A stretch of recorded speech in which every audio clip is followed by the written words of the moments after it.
Wow, এইবার megastar Shakib Khan চুক্তিবদ্ধ হয়েছেন তার নতুন সিনেমায়। জি হ্যাঁ দর্শক, আর এই সিনেমাটি রিলিজ হতে পারে ঈদ ছাড়াই।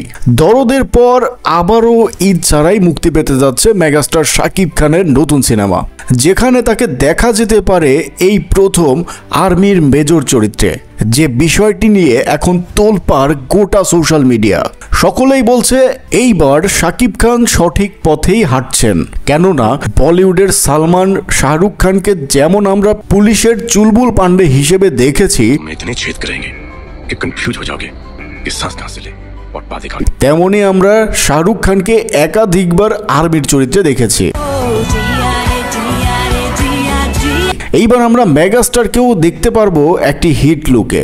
আর শোনা যাচ্ছে একটি শক্ত গল্প ভিত্তিক গল্প নিয়েই হাজির হবেন আমাদের মেগাস্টার শাকিব খান। তো দর্শক, আপনারা এক্সাইটেড তো শাকিব খানকে শাহরুখ ও সালমানের মতো একটি আলাদা চরিত্রে দেখতে?